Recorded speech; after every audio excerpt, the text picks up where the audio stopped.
Love staying informed? Subscribe now and get unlimited access to local news, weather, and sports for just 99 cents a month for your first 3 months at inforum.news/join. Read every story, listen to every podcast, and download the apps that keep you informed and on the go 24 hours a day. So head to inforum.news/join right now to subscribe. What are you waiting for? Get 3 months of local news for just 99 cents a month at inforum.news/join. Whether you're looking for a quiet table for two or hosting a large crew, Peacock Alley is the place to be in downtown Bismarck, and a proud sponsor of Plain Talk, North Dakota's #1 political podcast. I mean, we're trying to get people to actually listen to this podcast. This iconic grill and bar is where Bismarck history, delicious food, one-of-a-kind drinks, and big ideas come together. Peacock Alley, located on the corner of 5th and Main, downtown Bismarck. You're listening to Plain Talk, the voice of North Dakota politics. I'm your host, Rob Port. If I sound distracted, it's because I've been busy covering this story all morning. I'm joined by my co-host, Chad Oban. He's right of center, I'm left of center, both sides of the political spectrum.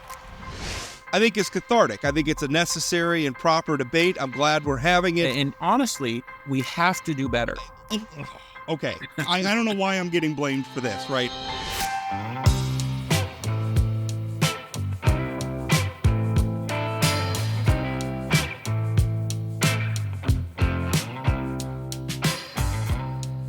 Welcome to Plain Talk. Happy to be with you this Friday in January. We are, how many days are we in now, Chad? 12 days into the legislative I session? think days 12 or 13 today. We're rolling. It's almost over. It doesn't feel an hour or so more than 100. So, No, yeah.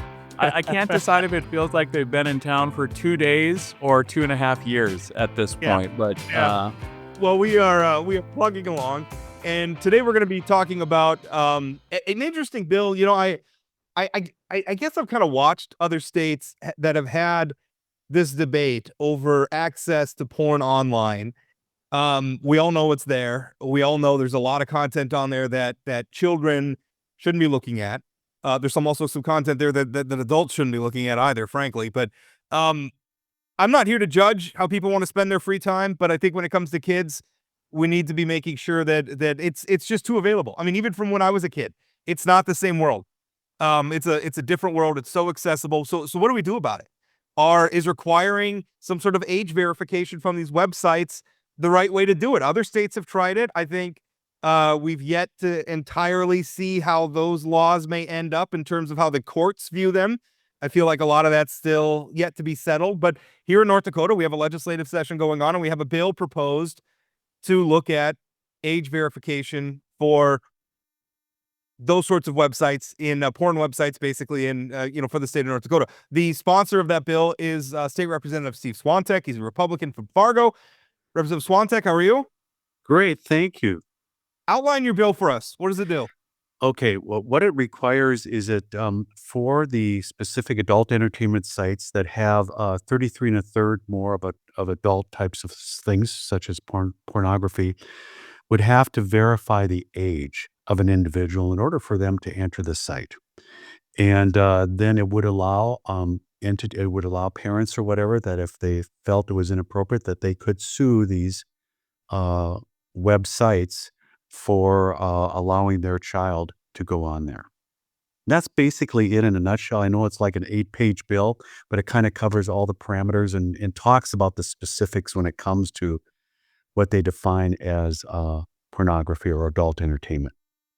Representative Swiontek, thanks for your service and thanks for being on today. I think that, a bill like this is sort of like, to me, of course we should be doing this. Of course we should be doing this, particularly after going through last session where people wanted to go through libraries and, if there was a drawing of genital, get rid of the books. Well, the whole time, a 14-year-old kid has access to far more on his phone than he does here.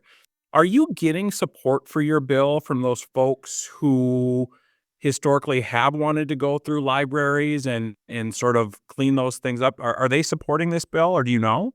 Chad, I have not heard from any of those individuals.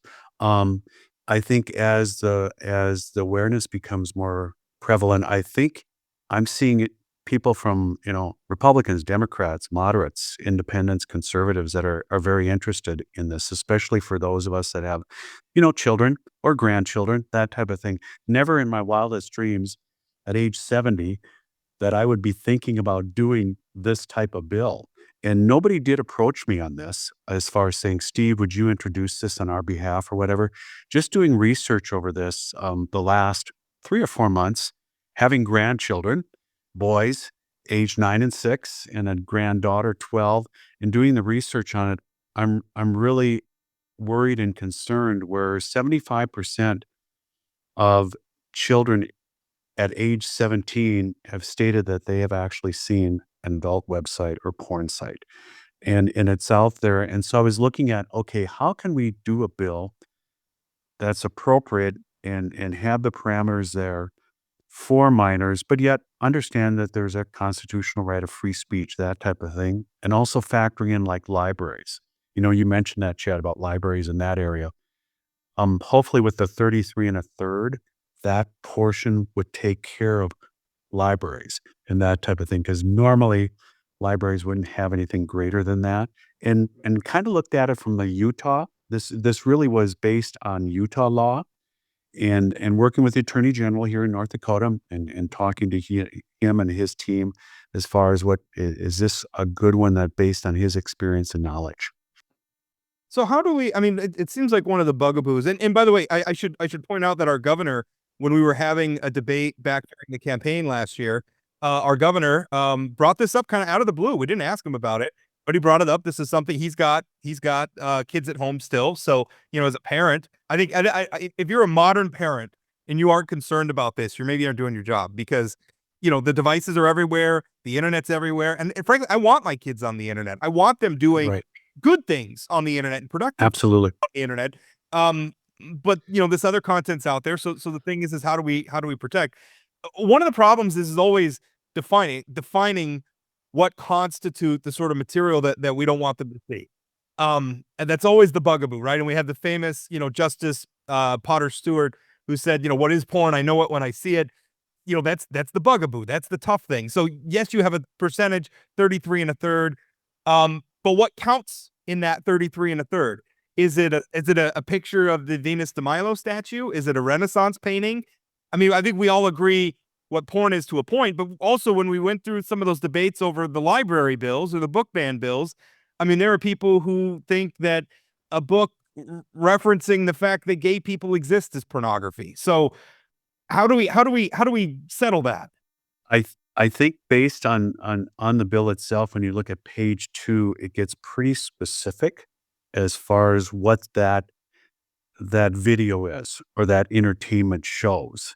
And you can read about it as far as very specific when it comes to certain parts of the body, that type of thing. And so I think it touches on that, Rob, and explains what we're looking at and specifically. And when I read it and reviewed it and so forth, I said, yes, that's probably something that is what you see on porn sites. So it does go into specific detail. And also it's a video versus a different than a book, like what you mentioned, and the examples you gave, how I see this and here on this bill, and I could be wrong on that, is that wouldn't be applicable in this area. So I'm reading page 2 and I'm blushing a little bit this Yes. morning, reading through that bill. I wasn't prepared for some of that, but I mean, you have to do that, right? I mean, you have to be that descriptive. So how does this mechanically work? How do you validate that somebody's 18 years of age or not 18 years of age? Okay. I'm not an IT person or a techie in that area, but there is a technology there, Chad, that other states use this where they do a digital verification. And whether it be a government ID, in a lot of cases, it's not kept online or whatever, that you may have to, every time you go in, have to show that. In some cases, you don't. Some of them have that wherewithal that you could either actually show a scan of an individual and you could determine that individual is age 18 or older. What they have found is that, for example, right now, the adult entertainment industry is suing the state of Texas and it is in the U.S. Supreme Court right now. And they had oral arguments on it this last week.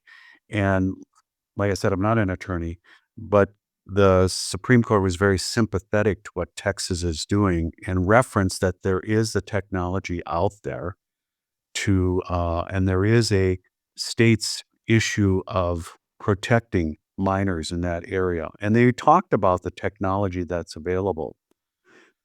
So that's kind of what this is looking at, is a digital verification, and it's leading it up to the adult sites rather than like Apple or Google or whatever, because the technology is there for them to do it rather than an Apple or a Google in that area. And I guess one of the things here is it's not the way your bill is set up. It's not necessarily the state that's doing the enforcing, right? It would be up to if a private citizen, if they feel, or I guess a class of people, if they were to band together and file suit. That's correct, Rob. What you're creating in the law is a liability, not an enforcement. That's right. That if they're not complying with the verification law, then the punishment is, well, you could get sued, and we've created liability for you in the law. That's correct, Rob. In fact, is this foolproof? No, it's not. I mean, there can be individuals that can figure out how to get around it or whatever. There could be through a VPN, virtual private network, or whatever, those types of things. But if it can reduce the exposure or ability of individuals, and I really worry about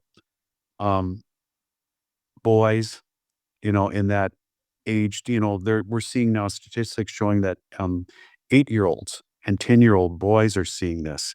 And, that adolescent psychological change in looking from age 12 to 17 to 18, they get a different perspective of sex and everything when they see these adult sites, because over 80% of the sites are violent. In the background, they think, oh, this is typical. This is normal when it comes to this area. And we really need to address that. When you look at adult entertainment sites have more monthly visits than Netflix, Twitter, and Amazon combined. Now, I understand that's adults too. So, I mean, it's not just adolescents, but that's kind of the background and the premise of it, Rob. Yeah. Well, So, I guess one thing on just Sure. age verification was, how do we stop this from adults are allowed to look at this? I mean, and nobody's saying that how you spend your free time, it's up to you. No, I don't think anybody on this call is making any judgments. But the thing is how do we protect where we're not basically creating registries of people who are looking at this? I mean, that's a very private thing. If you're deciding to explore some of this stuff with yourself or with a partner and you're engaging in it, maybe you're one of the producers, and now you have to create registries of that the people who are looking at this stuff. How do we protect their privacy? Well, I think probably, when I've looked at the other states, and you look at Utah as an example, the state of Utah is not developing a registry. Okay. It's basically, as an example, Pornhub is one of the sites. And so they would have to develop a registry. In most cases, from what I understand, it might be different. They do not develop a registry or keep that online. Now, if a person goes out there and purchases and has a annual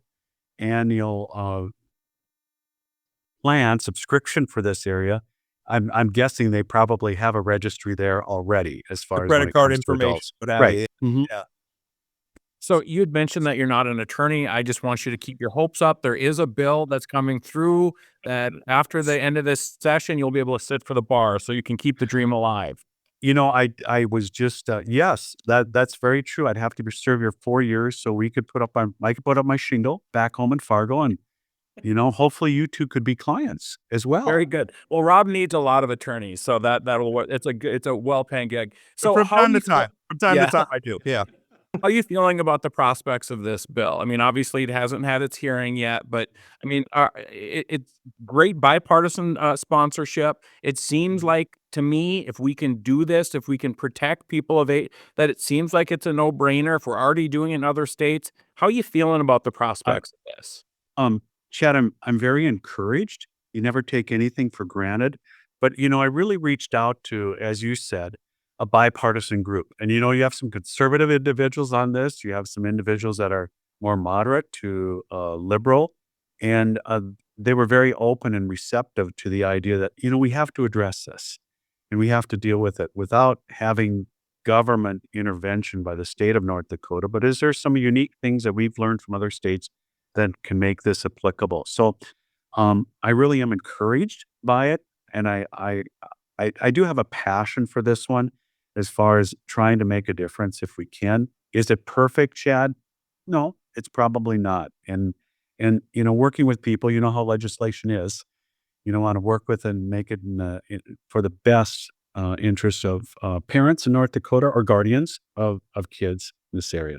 And do you have any indications that the governor might be walking down the hall and helping to pass this thing? Have you had conversations with him? I haven't talked to him yet about this. I've talked to him Interesting. about other issues and Yep. everything, but I will. I do plan on, because I saw in your article, Rob, that that was on one of the debates. So that I wasn't aware of that until I read that. Yeah. I mean, and when he said it spontaneously too, it wasn't even that he was asked Right. about. Obvious. I mean, that indicates. I don't want to put words in his mouth, but that indicates to me that it's on his mind, and he likes the concept. So that'll be. It always helps to have to know that the guy who's got to sign the bill ultimately is amenable. And I work closely with the Attorney General on this, and I have to compliment Attorney General Wrigley, because he really looked at the other, because there's 19 states. Whichever article you look at, some say 19, some say 20 states. And I believe South Dakota, I think, has just has passed either by one body or both House and Senate in South Dakota have passed a law. I don't know if it's similar to this one, but he was very supportive and helpful on this as well. And they support this legislation too. Well, and I think the thing is it's trying to implement something that is already law. It's already the law that children can't be accessing porn. That's already law. And culturally, just about everybody agrees children should not be looking at porn. It's so the question is now that we have this wild west of the internet, how do we protect the rights of adults to do what they want while making sure that kids aren't accessing content they shouldn't? That's the balance. Absolutely. And this bill, like I said, isn't perfect. I mean, one of the problems too is the internet goes everywhere. So what do we do with hot sites hosted, in places where the law of North Dakota, the law of the United States doesn't reach?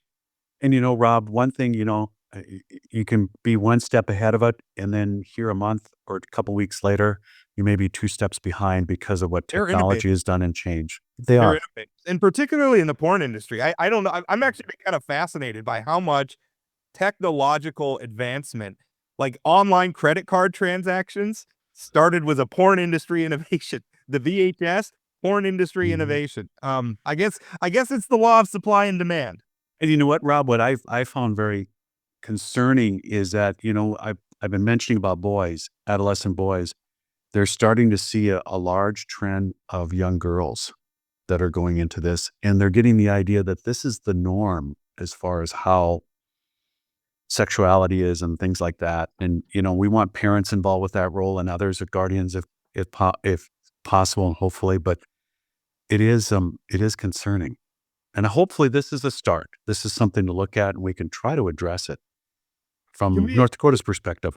Yeah. Well, I think it's a good bill. It's going to be an interesting debate for sure. It will be. Absolutely. Can we ask you about some of the other issues before the legislature? Sure. What do you think about the governor's property tax proposal? And there's been a little bit of a war of words between the governor and a commissioner from your community in Fargo, Commissioner Pepcorn, slapping at each other a little bit over this. But what are you making of that proposal so far? I think the proposal is good. I think there's a momentum in that area. Is it, again, perfect? No.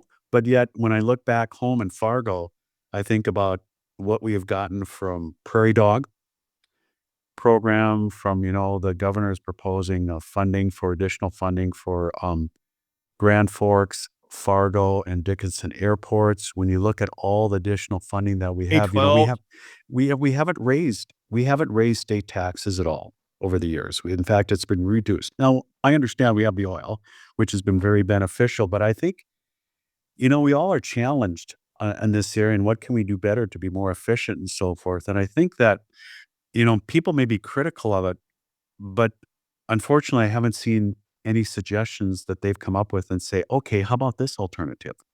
Or let's look at this. There are individuals that have a tendency of just saying, boom, it's not good, and this is the status quo. Well, the public was when I went around door to door, Rob, this last fall in 2024, the biggest issue was property tax and what are you going to do about it? And I think that they've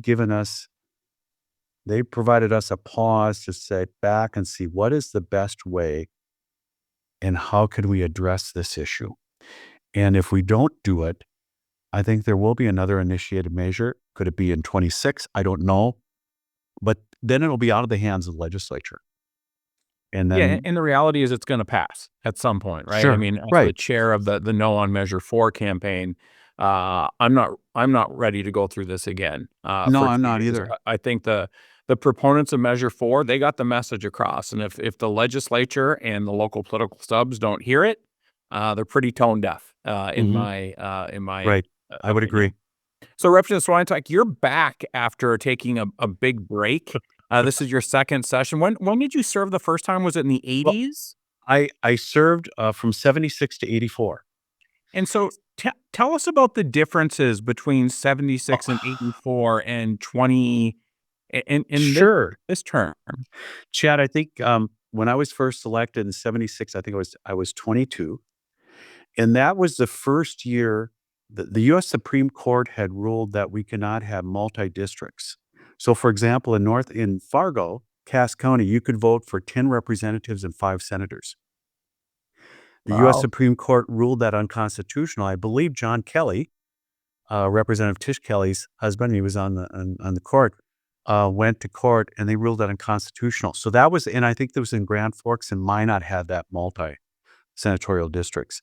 And so then it was broken out. So I was the first one to run in that district, 45 at 22.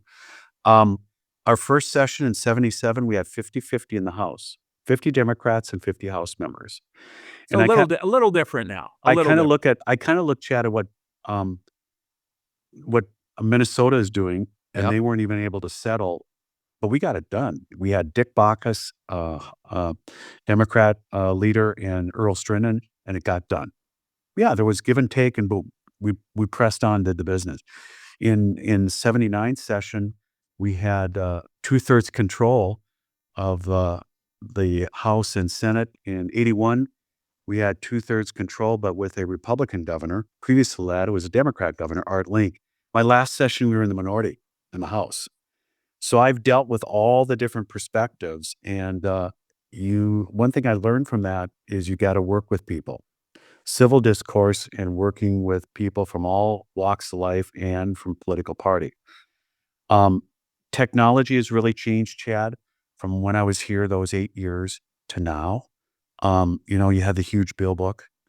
Also, I think sitting down with people and working with individuals, and I see that unfortunately in some situations where there is that rub on the Republican side where people aren't willing to visit, say hi or talk or whatever. I mean, we could have floor debates on the floor of the House, and I remember Earl Strinden should say, it sounds as though the Democrats are trying to line up all the chairs on the deck of the Titanic and just really light into it. And then he and Dick Baucus would walk out together and talk about things or whatever. And, that was refreshing to see. We're going to have disagreements here. And that's just part of the political process and the democratic process. But that's what's missing. I think people just sitting down and not making it so personal. And social media, I think, has created that, Chad, as well. It's probably a long answer to a short question, so I apologize. No, I think it's for that. super interesting. I love that perspective, the historical perspective of the legislature, because I haven't lived through a lot of times. Oh, I've never lived through a time when it was 50-50, right? Mm-hmm. I did, but I would have been a toddler. Sure. Thank you. I wanted to ask about sort of the impact on technology, since you were on both sides of it, where, in particular, we have cameras in the committee rooms now. And we have cameras, and even for even longer now, we've had cameras covering the floor debates. And And obviously there's social media, so a lot of people are doing live streams and pictures and updates and everything as everything's flowing. I feel like that has turned things more performative. I feel like people play to the cameras now, maybe in ways that they didn't. And my career kind of started, when I started, there weren't cameras on the floor session, there weren't cameras in the committee rooms. I also wasn't doing this full time, so I had to rely on people like calling me and texting me and things. But it seems like it's grown more performative. Do you think that's an accurate perception? I think there's part of that there. I would agree with you on that. Some individuals do that or take advantage of it, Rob, in not a positive way. I think it's also good that any individual, which I've had constituents, not a lot, but people back home in Fargo or whatever say, hey, I listened to that legislative hearing. And I think that's very healthy because people can look back and they can say, hey, what was done? Or the floor debate on certain issues that they have an interest or passion for. Because when I was here before, I mean, we didn't even have phones at our desk. I think the majority leader and minority leader and the assistants had actual landlines at their desk in 77. And then it slowly expanded to landlines for every other legislator, that type of thing. And, people would have to call us on 1-800 and leave a message for us. And, we didn't have internet or anything like that. So I think that's been very good. The challenge that we have as a legislature, which we did then, I believe in 1976, the voters approved going from 60 days to 80 days. So 77 session was our first session where we had an 80-day and an organizational session as well. I think probably, and what hasn't changed, which I wish there would be a change, I get concerned that we're trying to pack so many things to get accomplished in 80 days. And they were not having the ability to take the time to really analyze and go into more in depth. And Rob, I'm not talking about full-time legislature or whatever. I'm talking about, and I don't have the answer to it. Would 20 more days do it or not? Some people would say, well, you would just extend it and you may not get anything more accomplished. But when you look at health and human services and what's being done in that area, this over a $5 billion budget, and human trafficking, behavioral health, and all of those types from childcare and all of those, are we able to spend the most adequate time to make sure that we're getting a good return on investment? And I say that not from from a dollar perspective, but also from a human perspective. Is that program really doing what we want it to do? And that's what I get concerned about. Yeah. Well, and the tough part of it then is you extend the session. Now you're asking more from part-time lawmakers. And on our previous episode, we were talking about the struggle of getting working age people in who are in the prime of their careers, who aren't retired, who aren't independently wealthy or whatever. So then it's hard. People who maybe still have kids in school. It's hard to Rob, follow. Rob and Chad, would an annual sessions be more beneficial where you don't have as many days, 80 days or I'm agreeing with you. It's just that's sure, the absolutely. How do we do it? Yeah, I mean, I agree with you on an annual session. Plus, we need to pay legislators more. I mean, I think that's the reality. It's hard for working families to take a pay cut for that amount of time. Right. I would agree. Hey, one last question. Sure. First of all, this is a fascinating discussion because I've enjoyed it. You're like a statesman. You're like approach the legislature in a unique way. But I also think you come from a very unique district. I mean, I think it's the only district in the state where you have somebody from all three camps. You have the Democrat, you have a moderate, and you have somebody far right. Right. How did that happen? Like in this time of sort of sweeping, everybody just votes for the same team. We have the largest percentage of new Americans in the state, in District 10. It is well, you'll probably challenge me on this. It is a purple-leaning, blue-leaning district. However, when you come to the new Americans, there are the Christian new Americans and there's the Muslim new Americans. And I think the Christian new Americans really came out in force. They also voted, they're more conservative. And they voted and I know the other individual, Hendricks, really worked hard on getting that group. The new American Muslim didn't come out as strong as what they had in the past. And so, you have Senator Brownberger, like you said, a Democrat, the most conservative to moderate. It is a very unique type of district. And I think that's some of the background, Chad, as far as, and he did a very effective job in getting those individuals out to vote. Well, it's a fascinating thing. We could talk to you for a lot longer, but Sure. we have to end the interview there. I thank you so much, Representative. Thank you. Anytime. So nice visiting with both of you. Take care. Hey friends, we've got a new way for you to participate in the show. You can now call us or text us with your questions, comments, or anything you want us to discuss on Plain Talk. Just give us a call or shoot us a text message at 701-587-3141. That's 701-587-3141. It's super easy. Leave your message, tell us your name and where you're from, and we might feature it on an upcoming episode. Thanks for listening to Plain Talk. Now let's get back to today's episode.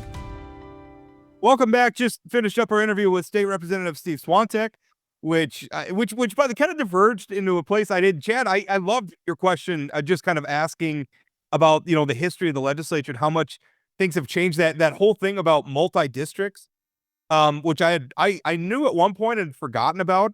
Yeah. And just fascinating stuff and how the legislature has changed over the years. And I knew he served a long time ago. I didn't know it was like the late 70s. I thought maybe it was the late 80s, something like that. But You didn't know it was the Carter administration. yeah, I mean, wow. The Carter Link administrations is when he started in the legislature. Fascinating stuff. Yeah. Governor Art Lake. All right, we're going to switch gears here. We're going to talk a little bit about insurance, which, I mean, let's be honest, it's always on everybody's mind, because when you get sick, you need to be able to pay for it, and insurance is hopefully how you can pay for it. There is an issue, and this was brought to my attention. The bill we're going to be discussing, it's House Bill 1216, is introduced by State Representative Karls. She's a Republican. And it's also being supported by an organization called the National Bleeding Disorders Foundation. Although this issue really goes beyond the particular malady that they advocate on. Really, this is about anybody. And what's happening. And Representative Karls she's on with us, as is Bill Robie from the National Bleeding Disorders Foundation. But Representative Karls, you could correct me if I'm not characterizing this right. But essentially, what's going on is right now, if you have an insurance policy, you probably have something where a deductible, and you pay out-of-pocket expenses, and that counts towards your deductible. And then once you hit the deductible, a greater amount of coverage kicks in, right? You've maxed out once you've hit your deductible, you get more coverage. A lot of times they start covering everything at that point. But what's been happening is, if you are somebody who receives money from another source, so a lot of times we call those out-of-pocket expenses. So I guess we could say, if the money to pay expenses for a while comes out of somebody else's pocket, then their insurance companies in some policies now are not counting that towards a deductible. So it means if you're getting some help with your out-of-pocket expenses, that may keep you from hitting your deductible, which of course, protracts the amount of, or I guess it increases the amount of out-of-pocket expenses you need to meet. And so Representative Karls's bill addresses that. Did I get all that right? I mean, is that an accurate description of what's going on? Very good. It's a hard concept to explain. I'm glad you understand it. And this really hits hard at people with very rare diseases, because in my bill, we cover drugs for which there is no generic equivalent. And so these drugs are so very expensive, when a policyholder hits their deductible, they're basically covered for the rest of the year.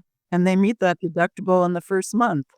And now, does your bill apply to all out-of-pocket expenses, or just some out-of-pocket expenses? Well, in this case, we took the hospital side off the bill. The fiscal note was huge, and we're just covering the prescription side.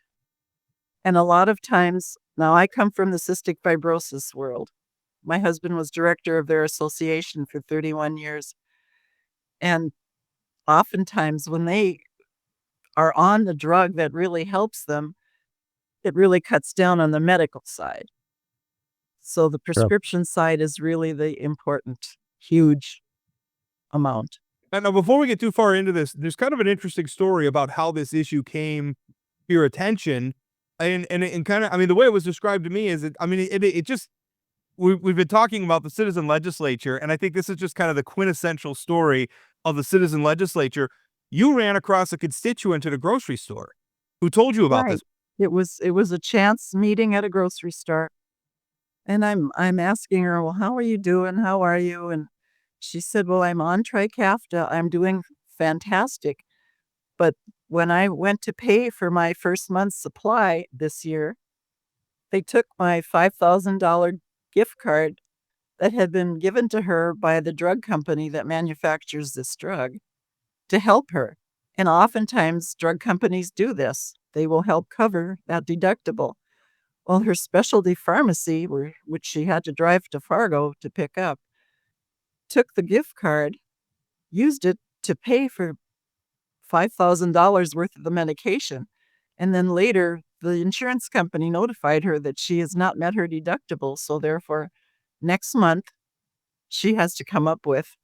And this drug, it's a miracle drug. It runs $25,000 to $28,000 a month. And I know that Bill comes from the bleeding disorders world. He Yeah, has Mr. Robie, can you talk a little bit about what the National Bleeding Disorders Foundation is and why this is an issue that's so important to the folks you represent? Sure, I'm happy to. Yeah, so the National Bleeding Disorders Foundation used to be the National Hemophilia Foundation. Up until about a year and a half ago, we changed our name. I think we are 78 years old, one of the oldest, if not the oldest, patient advocacy group in the country. And we represent people that have hemophilia and other bleeding disorders. And there's a number of other bleeding disorders. There's about a dozen different proteins involved in the blood clotting process. And if you have a bleeding disorder, your body doesn't make one of those. So you have bleeding problems. Our patients, there's no prevention and there's no cure. The only treatment is regular infusions of the protein, the clotting factor your body doesn't make. And it's very expensive. It's human tissue. It's a biologic drug. For years, it was derived from plasma. Now it's through genetic recombination. But somebody my size, I don't have a bleeding disorder. But if I had severe hemophilia, which is most people with hemophilia, a guy my size, it's a weight-based dose. My cost for that medication would probably run $50,000 to $60,000 a month, every month. Because as I said, there's no cure. I usually take it 3 times a week to prevent bleeding. So we started seeing this problem, I think, in 2016, 17, where we had a few patients who experienced the problem that Karen just described. They were using copayment assistance from a manufacturer, and they get shipped their drug from a specialty pharmacy. And then, these patients suddenly were finding they thought they'd met their deductible, they'd met their out-of-pocket maximum for the year, and suddenly the pharmacy was saying, no, we need whatever for this shipment, $15,000, $20,000. And of course, they didn't have that kind of money. And so we got involved with this issue with a number of other patient advocacy groups. We formed the All Copays Count Coalition, which is the national coalition on this issue. And we've been working on this since 2017. And now 21 states, DC and Puerto Rico, have passed similar legislation to what Representative Karls has introduced. So what changed? Is this a new thing, insurance companies doing this, or what changed to suddenly create this? I don't know which one of you knows the answer better. Mr. Robie, maybe you know. Is this a change recently in insurance policy that created this situation? Yes. We started we started seeing it among our patients because, again, we have arguably, certainly for a lifespan, the most expensive patients in the healthcare system. We started seeing this, I think the first case was in 2016. This was not an issue before that. We're not aware of any cases before that. And there are other similar, these types of practices by the insurance companies have evolved. I can get into more details. There's copay maximizers, there's alternative funding programs, all designed to mitigate the costs, or it's supposedly, and deal with high-cost patients like bleeding disorders patients, cystic fibrosis patients, multiple sclerosis, cancer. There's a number of groups, autoimmune arthritis, all using very expensive specialty drugs. And this is a cost control mechanism in theory by the insurers. And I don't think it's a coincidence that it coincides with the rise of vertical integration between insurance companies, pharmacy benefit managers, and specialty pharmacies, all being under one roof. Representative Karls, I guess one thing that's kind of interesting. I mean, and by the way, I was recently on a prescription where I was getting a coupon from the manufacturer that was being applied, and so I guess I could have found. I never had any problems with that, but I guess I could have found myself in this situation. But Representative Karls, the bill I saw had a fiscal note of about $8.5 million. What is that? I guess I should have looked a little bit more closely. But what is the cost to the state? What is that fiscal note deriving from? That's a good question, Rob. It's very hard to cipher that fiscal note, and I'm going to quiz the guy who wrote it about that. Who did write it? Because Where did the fiscal note come from? I believe it was from the PERS board, their office. The thing is, this is preventing double dipping by the insurance companies. So there shouldn't really be a fiscal note. We're just asking them, telling them, you can't do this anymore. And No, these, I believe the way the bill puts it is basically they can't sell policies that are written this way to do this anymore, correct? right, and often this clause is in the fine print, so people don't even see it until they get the sticker shock at their pharmacy counter. So can I ask you a question? I'm sorry, just one follow. Is it retroactive at all to existing policies? I don't know that. Probably not. Your policy goes year to year. I want to put a little finer point on this just to make sure that I'm understanding it, because it does sound like the insurance companies are the bad guys here. So let's say I have a policy, my max out of pocket is $10,000. I get a $5,000 coupon from a manufacturer. I pay the other $5,000, and they're saying, nope, you have to pay another $5,000. So the insurance company is ultimately getting $15,000 in their pockets when my policy says a $10,000 max out of pocket. Is that correct? That's correct. So what are the insurance companies saying to this? I mean, this does seem pretty straightforward to me that this is not right. Are they just? I mean, I don't want to demonize insurance companies, but it's sometimes very difficult not to demonize insurance companies in these conversations. Well, and they point the finger back at the pharmaceutical companies who have to go through years and years and years of research and testing and developing these products. So they have to recoup their losses. That price tag I gave you of $25,000 to $28,000 a month, that's the shelf price. We don't know what the negotiated price is between the PBMs, the middleman, and the insurance and the pharma companies. Mr. Robie, did you have something to add to that? Yeah, Chad, I can tell you what the payers' arguments are because I have them memorized, and because we're going to hear them on Monday in the hearing. First of all, they argue that manufacturer copay assistance incentivizes patients to use higher cost drugs rather than low cost generics, which is false because almost all copay manufacturer assistance programs are for brand name drugs only.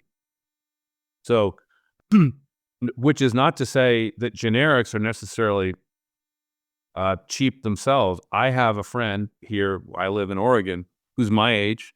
He has multiple sclerosis and Parkinson's disease.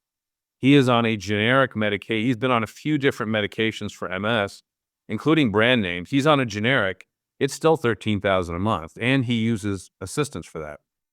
So that's one of their arguments. The other thing is, which again, it doesn't incentivize patients to move towards brand name over generic, because for bleeding disorders, there are no generics. All our drugs are expensive biologics. There's no generic drugs available. The other thing they will argue is that the federal Medicare program bans the use of copay assistance. That is only partially true. Medicare does not allow patients to use manufacturer copay assistance. That has to do with federal anti-kickback laws. However, Medicare does allow third-party copayment assistance from charitable organizations. But also, Medicare doesn't, while they ban copay assistance, they don't still then take the money, if you will, which is what insurance companies, they complain about copayment assistance, but then they still take the money and they simply don't apply it to your cost sharing, which we feel is ultimately pretty egregious. That's the double dipping that Representative Karls mentioned. They're going to accept the copayment assistance and then come back to you for the same amount of money. I want to drill down on something because we've been talking about like manufacturer coupons, which I mean, listen, sometimes the pharma industry isn't all that sympathetic either. But I mean, if they're out there doing things to try to help people pay for their prescriptions they need, I don't feel like that's something we should be attacking. But is it just those, or if say you get really sick and your church helps you pay for something, or a family member helps you pay some out of, do those also not count towards your deductible? That's correct. Really? So if I get sick and we're having money problems and my dad writes a check to help me pay for my prescription, that wouldn't count towards my deductible. If it doesn't have a way to trace it, it might. Okay. But if So basically if they gave money to found you, out about- Rob, and you paid your bill, I assume it would count. But maybe if your dad paid it directly, then it wouldn't count? Right. Tell your Kind dad of, not yeah. to write the check. basically if they found out about it, I guess that's what we're all saying here. That's amazing to me. I mean, that's remarkable to me. I mean, And that's it's all tracked now because, 80% of the prescription drug market is controlled by 3 companies. Payers-wise, right? The large PBMs. So they know you have a copay assistance card on file with the specialty pharmacy that you're using because they own the pharmacy. So they can follow it all. So there's no way, so they can see it right there. especially with- yeah, if you're doing it that way. It's just remarkable to me that even in situations like that where a family member or a charity or a church or something is trying to help you out. And also to be clear, this doesn't just apply to patients with bleeding disorders, although that's obviously a very, very obvious and very important point of pain on this. This applies to everybody. I mean, if you're taking, insulin or whatever, this is everybody, right? Well, it's if you watch the ads on TV, right, for all the new drugs coming out, and if you see an ad, you'll see at the bottom, if you need assistance to pay for your medication, contact this number, go to this website. But it's generally focused on patients with brand name drugs or simply high cost specialty drugs. I know someone who has Crohn's disease who's on, I think, Skyrizi, and she's on manufacturer assistance. So you'll generally find it with these very high cost specialty drugs. So I want to go back to the price tag really quick because I'm having a tough time wrapping my brain around this. So $8.5 million, and I assume that would be just for public employees. That's the only money that this would be coming from. So if that $8.5 million is true, that means employees of the state or people on PERS have been missing out on $8.5 million worth of coverage. Is that what it says? Is that me connecting the dots correctly? That's mind blowing. I think what they're saying is this is how much everybody's premiums will have to go up with this bill. But really, they shouldn't, because you're just basically stopping the double dipping. That's why I question the fiscal note. Because we're not asking them to change the out-of-pocket part of it. No. What has been happening is the insurance company has been concerning themselves with how patients are covering that out-of-pocket portion, but their fiscal analysis shouldn't change at all, right? Because how that out-of-pocket expense gets paid, it's still there. The math doesn't change. Unless I'm missing something. And another point, Rob, for somebody with cystic fibrosis, not everybody can take this drug. It's called Trikafta. But the ones who can lead a productive, normal life. Those who can't or can't afford it, they have a week stay in the hospital twice a year for tune-ups. That's not cheap. 7 days in the hospital twice a year. They're on all kinds of medications, and down the road, they might be eligible for a double lung transplant. That's not cheap, and neither are anti-rejection drugs for the rest of your life. You know, I So- read an article somewhere about how expensive it is to be poor, right? And the reason, their argument, and it made so much sense to me, is if you can't afford to go to yearly checkups, well, then down the road you end up with a big hospital bill because you missed something that could have been caught at a checkup. Or if you can't afford to do the maintenance on your car, then you have to buy a new car because your car craps out.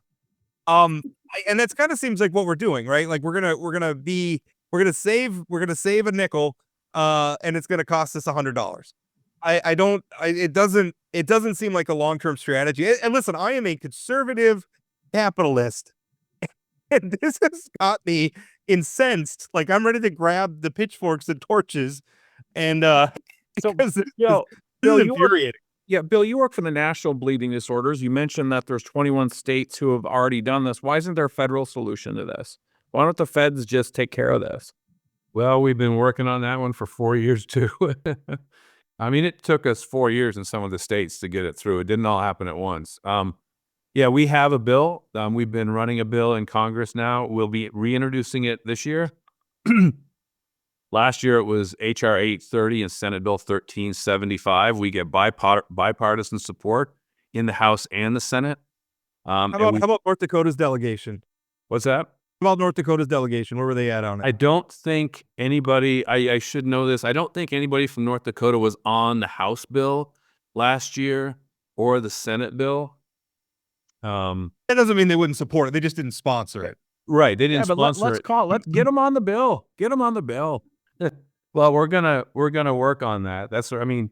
We have to reintroduce it. With not only is there federal legislation, there's rulemaking involved in this as well. Going back to the Trump administration, the very first term, in what's called the Notice of Benefit and Payment Parameters, which is a rule that comes out every year. It sets all the governance structure and payment structure for Affordable Care Act marketplace plans. In the 2020 rule from the Trump administration, they banned the use of copay accumulators in marketplace plans. And then somebody got a hold of it and they overturned that in 2021 when they issued the 2021 NBPP. They took that out. So we've been fighting to get that back in ever since. And there was a lawsuit filed by some patient groups a few years ago against the Biden administration, and they won. And federal court ruled in September of 2023 that the 2020 NBPP, that rule should go into effect, and accumulator adjusters should be banned in marketplace plans. The Biden administration chose not to enforce it. And they're still not, and so we're working with the new administration to hopefully get that enforced. But that would still be only a year-to-year fix as opposed to a legislative solution, which would be permanent. So there is as much, if not more, advocacy going on at the federal level as well as the states. Earlier in the interview, you said this started around circa 2016. Was there like a precipitating event that happened, like a change in policy, or is it just an insurance industry innovation? Well, I think it's the latter. I mean, there's nothing that we're aware of that sort of triggered it. And I just used 2016 because that's the first time we started hearing about Not on your radar. Okay. this problem from our patients. And our patients obviously are very price sensitive given their medication, and it's life-saving medication, literally. If they don't get it, they need to go in the emergency room. So that's the first time we heard about it. So we don't think it was in place before that. Representative Karls, I think you said the hearing's on Monday. What time is the hearing and what committee, and what should people do to help pass this thing? Because I assume you're going to have the pharmacies, the insurance companies, all those folks sort of lined up against this. What time is this? The insurance companies are the biggest opponent. Okay. The hearing is Monday at 2:00 or right after floor session, because sometimes we go long, in the IBL committee, which is Industry, Business, and Labor, in room 327C, which is a hearing room in the Judiciary Wing, at 2:00. And you can also watch it online, and you can submit testimony online if you can't be there. Yeah, that's all on the legislative website. Very easy to use, very easy to find. Go check that out and avail yourself of it and weigh in, because this is one of these issues that, while we're making headlines about book bans and all the other, crazy things we're doing, well, here's something that could really help people. I mean, here's something where people who need help, and unfortunately, they need expensive drugs, and they have insurance, and their insurance is supposed to cover certain things, and now they're saying, oh, well, because you had help, covering your nut, we're gonna ding you, basically. It's just unbelievable story. Mr. Robie, Karen, thank you so much for being on. Thanks, guys. Can I add something? Oh, absolutely, yes. To Chad, my dad served in the Senate with your dad. Oh, yes. Fun fact. Fun fact. We've had a lot of fun facts from legislative history on this show. Karen, Yeah. oh, thank you so much. All right. You're welcome. Thank you. My pleasure. The cold cases you see at the Vault have captivated readers across our region for years. At the Vault podcast, our team of professional reporters takes you further into those stories with new interviews from family members, investigators, and experts. Check out The Vault at inforum.com/The Vault and subscribe to The Vault wherever you find your podcasts. Well, Chad, I'll tell you, I wasn't kidding when I said that segment ticked me off a little bit. Because I just, it's especially the part where it's like, if I get some help from my church or my family or something, and if the insurance company finds out about it, then that's not going to count towards my deductible. Are you kidding me? And the other thing that irritates me is this fiscal note. I mean, the idea that somehow if they change this, that all of a sudden premiums are going to go up by $8.5 million for state employees. It's hard to connect those dots. We have a very politically savvy audience, so it would surprise me if they hadn't heard about this. But this is what's called death by fiscal note. Yeah. And we're seeing it a lot this session, like every other session. It's basically where when an agency or an interest that gets to do one of these fiscal notes, what a fiscal note basically is, it's where in the concept of the fiscal note, nothing wrong with it at all. But it's where they go out and they ask the state, okay, well, if we pass this bill, how much will it cost us? And they do, they sit down and do an estimate. Sometimes those estimates, they pad the numbers because they don't want the bill to pass. And I don't know why PERS would have an interest in this bill not passing. Yeah, and maybe we should defer to PERS a little bit, let them defend this on Monday and hear what the reason is for it. Maybe we're missing something, but it doesn't make much sense to me. I don't know why there would be, other than the fact that for the insurance company, they don't get to keep you on the out-of-pocket treadmill as long, right? But why would that cost PERS? Like, I don't understand. Well, I guess it means if it's 100% coverage after your deductible's met, then that 100% coverage kicks in faster. But most of these, especially if you're talking about somebody who has big medical bills and their deductibles, I don't know what it is on the PERS plan, $5,000, $10,000 or something like that. That's a rounding error compared in some of these big medical bills when somebody gets really sick. So the idea that that's making that big. And again, the pool of people who are state employees on the PERS plan who have these ailments, there's some, but we're not like talking about tens of thousands of people here. Part of me was wondering if like the Wegovy Ozempic, because that's come in, that's been a big thing. That's very expensive. And so if people, and I know that there are coupons for that. Yeah. So hold on. Now we can't cover bleeding disorder drugs because people are shooting their tummies to get skinny. They will cover the drug. It's just if you get help paying for it, they're going to keep you on that out-of-pocket pay treadmill longer. Yeah. We talk about why America's become this sort of angry populist country. Well, stuff like this is why. We talked about the United Healthcare guy getting shot in New York and some of the responses from people saying good, and we were both disgusted by that. But like again, And remain disgusted by it. yeah, But remain disgusted by it. But then you hear these kind of stories, and it's like, come on, guys, just do right by people. And I know insurance companies have to make a profit, and they need to keep the and on premiums the other side low, of it, and we have plenty of hospitals and doctors that are running up costs for too. sure, and yeah, It's a multifaceted problem. There's no one bad guy in this thing, and there's no one silver bullet to fix it. But this just seems it kind of seems dishonest. Like you sign up, and the deal is you have a certain amount of you have a deductible that you hit, and if you hit that deductible because you got help from a coupon or a family or a church or a charity or something, and now all of a sudden it's like, no, that's not the deal anymore because look at this fine print over here. That yeah. And if you're the person that Representative Karls ran into at the grocery store, you've got this diagnosis, you're dealing with all these ailments, and oh, by the way, here's another bill for $5,000 or $15,000 or whatever. I mean, talk about piling on people when they're already struggling a little bit. And to her point, I mean, there's some people who these drugs are the difference between being able to live a good life and have preventive care and not, and being potentially more expensive. I Things really like going that. I really forward. like that story, by the way. I think it's I don't know. We get cynical about the legislature and everything sometimes.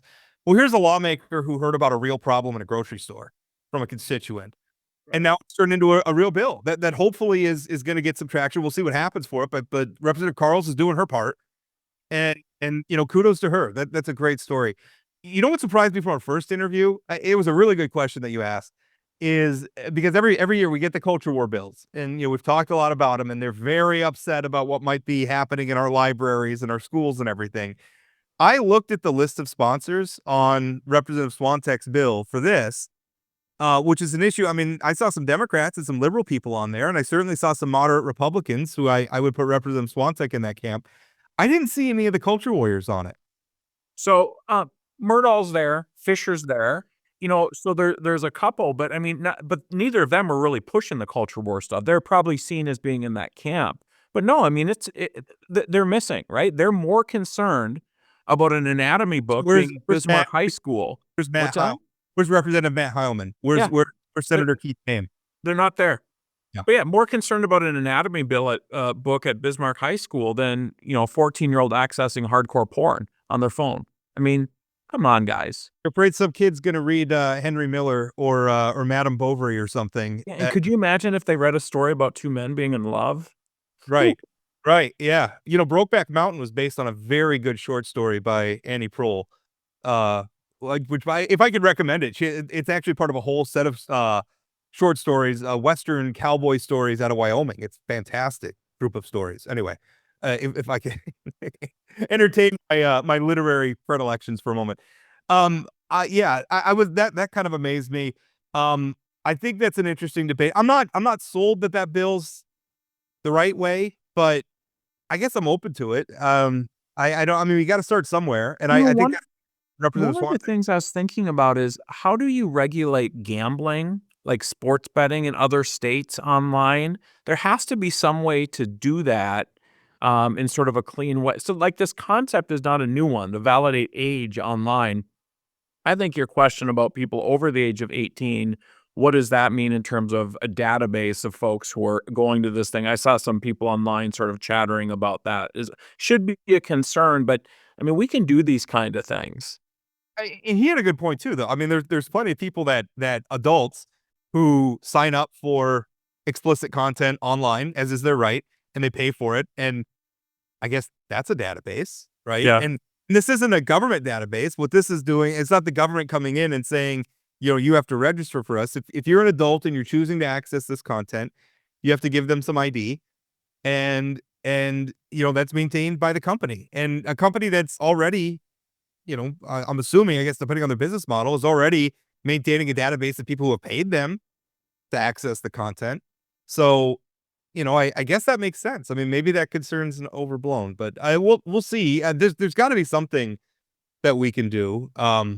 Because it's very easy to find and very easy to access. So that's it. And kudos to him for moving forward with this bill. Again, I can't say enough about how impressive he is as a legislator, sort of a thoughtful, moderate voice in the legislature. Agree with him on some stuff, disagree with him on other things. But I do think it's interesting, the perspective he had from the late 70s, early 80s. We hear about this in Washington a lot, Reagan and Tip O'Neill. But, his perspective that, back then, Democrats and Republicans were about 50-50. They'd fight like dogs and then go out for drinks. Right now, within the Republican caucuses, they can't even fight like dogs and go out for drinks. They don't talk to each other. Yeah. And so we can do better. We can. But really, I do think a lot of it is how performative it is now. I mean, they have an audience, even at this local level. They have an audience like they've never had one before. And they play to the audience. And that's a good thing. I like the accessibility. I like that when we told people about this bill in the last legislative session, we could also tell them when the hearing was. And they don't have to travel to Bismarck to see it. They don't have to, they could get on the website, they could submit testimony, they can watch the hearing. Those are good things. But and I will say from my experience, if people do written testimony and they submit it, legislators look at that stuff.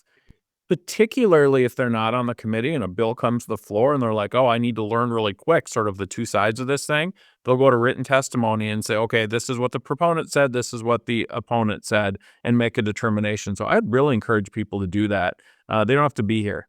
I would tell you that if your lawmaker recognizes your name, like you've been in touch with, I mean, not that you should be, gnawing their ear off all the time, but I mean, if you know if they know who you are and you've sent them respectful messages, they will read your messages. No, if you've sent them hateful messages, they're probably going to tune you out. But if you sent them and they know that you're a constituent and they know that you're in their community and you're sending them thoughtful things, they will pay attention. Most of them will. And again, I think your point, if you're a jerk to them, they're not going to listen to you. They're humans. Like anything in life, if you're nice to somebody, they're more likely to do what you want them to do. Last thing, that there's another book ban bill in the hopper. Well, really two. One looks at studying and it's kind of funny. They both come from Senator Keith Bain. One is going after the libraries again, and this time they're really focused on ebooks, and they're putting in place requirements where the ebooks have to have filters to filter out naughty content, and the problem with that is going to be a lot of those services don't have that. And if they don't have it, it means North Dakota libraries can't subscribe to them, which just means they don't become available. The other one is that relocating a book from the children's section to the adult section is not enough. The adult section also has to be inaccessible to children, which if you've been in your local library recently, that's going to be a problem because usually, a lot of times the children's section is just a corner of the adult section, depending on where you're at. Now in Minot, if they're on different floors, but the children go up, my children follow me up into the adult section. When I'm saying adult section, I'm making it sound, the area. Like it's scandalous up there. Right. Like there's just naked ladies all over the place up there. But they go up, they follow me up there and they hang out at one of the desks or the whatever. So I mean, basically what they're trying to do is create a situation where the libraries have no choice but to remove the books. That's what maybe they can bring them into the parking lot and start them on fire. Maybe that's what Senator Bain wants them to do. Maybe, but he's also got an additional that bill I was just talking about is Senate Bill 2307. He's got a second bill which aims at, and I'm trying to find the bill number. Where did I write it in this article? I must have wrote it somewhere.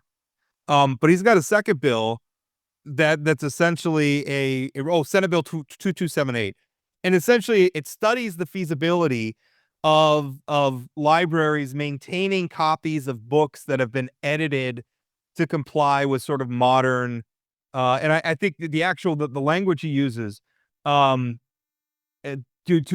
retain the materials originally published to language that is considered more socially progressive, politically correct, inclusive, or less socially offensive. Now, obviously, he's talking about like the Roald Dahl books, where the publisher, the people who own the rights to that, edited them. By the way, I didn't like that. I think that's a mistake. I don't want to bowdlerize books. I think that's left-wing censorship, frankly, and I don't like it at all. But it's kind of funny where it's like he wants to make sure that libraries maintain the content that liberals find offensive, but he also wants to get rid of the content that he finds offensive. And does he not understand the hypocrisy in that? Or maybe he doesn't have a guiding principle. But this is the modern conservative Republican movement, right? I mean, it's basically we claim to want smaller government, but we want the government to dictate everything you can and cannot do in terms of reading. And maybe that's too broad to say it's this ilk of Republicans. What Senator Boehm wants to do, Senator Boehm wants to control everything that my family does.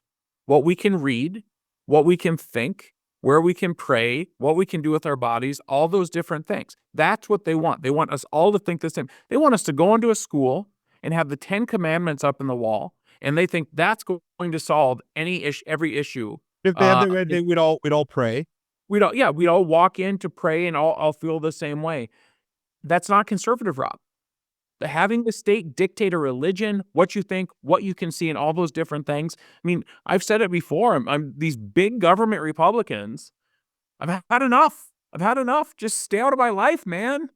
I mean, to me, I've always looked at these cultural issues kind of through a market lens, and the things that I mean, one of the reasons why a lot of the things that religion espouses, whatever religion you want, Mormonism, Christianity, Islam. Because if you look at Judaism, if you look at a lot of their core tenets, what are they teaching? Take care of your mom and dad. Take care of your family. Be nice to people. Be charitable to people. To be kind. Well, those things work in a society. Those things will make you happy. Those things will make you charitable. They're not always easy to attain, which is why we have religion and self-help and all these other things to try to help us, But when you aspire to those things, you're probably going to lead a pretty good life. And those are the parts of it that work. And the things is when they work, you don't have to force people to do them. You don't have to force people to believe them.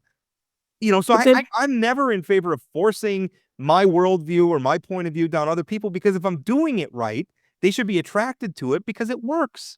Yeah. Yes. And they also want to control our schools to only teach, certain things that they like, where we're not teaching how to be nice to each other, how to embrace differences, how to think those things through. I don't know if you watched the committee work on the 10 Commandments, but they made some changes to the bill, Hoverson did, that now rather than in every classroom, it's just in every cafeteria. And then instead of the state paying for the posters, now charities have to pay for the posters, but they're required to be in. I've talked to some teachers who... Yeah, but there's no charity that's going to pay for it. Do they just break the law? I don't know. I mean, it's a poster, but I mean... But again, it's ridiculous. Why are we... I mean, and it was, it was a fun committee work to listen to because Chairman Larry Clemene wasn't having a lot of Representative Hoverson's stuff during that committee. I don't think that bill's going to pass. I don't think it is either, but it is interesting. I think it was Austin Foss who said the session's sort of chill at this point.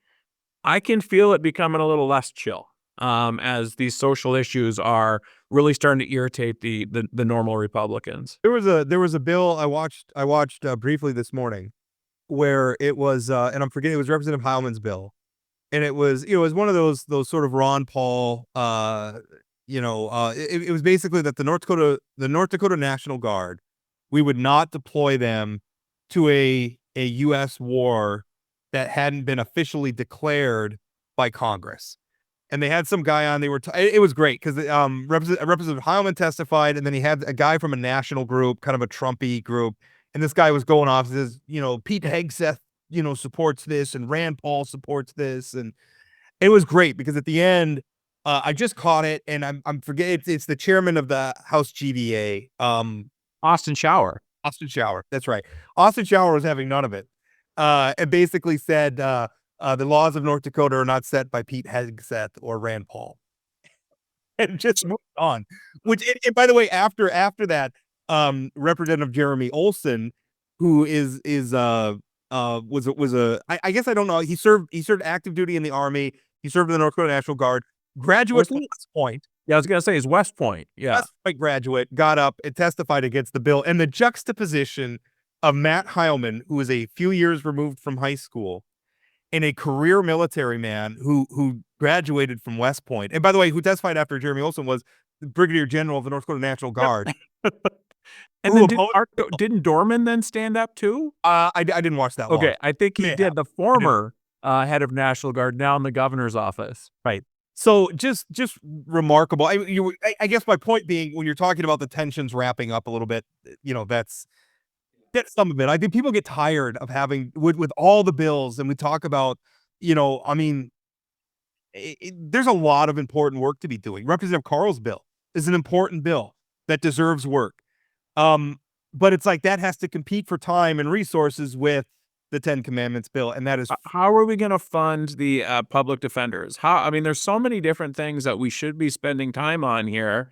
there's a good debate that we have. I mean, we need a new hospital, but should we be building, investing hundreds of millions of dollars in a singular state hospital in Jamestown? Should we be looking at a more community-based approach? These are hugely important. And if we do a community-based approach, how do we staff it? I mean, there's like, how do we create a workforce to staff our needs in behavioral health and K through 12 and law enforcement and all these things? It's difficult and it's hard work, and that's the work we should be doing. But we also have to debate library book bans and everything else. It's just ridiculous. And if we should hang up a poster in a classroom or a librarian, who's going to pay for the poster? And are we picking a state religion? Absurd. All right. We are we do have a guest booked for next week. When we had Brock Wall on from North Dakota backcountry hunters and anglers about the chronic wasting disease issue, I had a lot of feedback from people, and I was already planning this. They had a lot of feedback from people that said, "Hey, let's hear the other side." So we're going to have the other side on. Dusty Backer is an activist. I don't know if he's affiliated with a specific group or if he's just a citizen who's really interested in it. I guess I don't know. But he is sort of, everybody kept saying this is the guy to have on. So we're going to have him on, and we're going to hear about that. That's going to be on Wednesday next week. So be sure to tune in for that. And we'll have a guest host on Wednesday. Jay Bell will be in for me. That's right. Jessica Bell, who we're calling now affectionately known as Jay Bell here on Plain Talk. She's going to be sitting in for Chad, who is taking a vacation, another vacation. I have a work meeting out of state. I will be on an airplane on my way back on Wednesday. Got it. Leaving at 7 a.m. on Sunday, taking time away from my family to work hard. Okay. All right. What, do you not believe me? Well, we're going to fact check it. I'll check with Aaron and make sure that's the story. Aaron's aware. I assure you. Okay, good. All right, that's it. Thank you for listening. We'll talk again. That's it for today on Plain Talk, the voice of North Dakota politics. Plain Talk is a production of Forum Communications Company. Got a question, comment, or suggestion? Leave us a voicemail or send us a text message at 701-587-3141. That's 701-587-3141. If you haven't subscribed to Plain Talk yet, you can find us on YouTube or your favorite podcast platform like Spotify or Apple Podcasts. For those of you who are already hooked, give us a rating or review. And don't forget to share or tell a friend. Special thanks to my co-host Chad Oban, and from myself and everyone at Plain Talk, thanks for listening.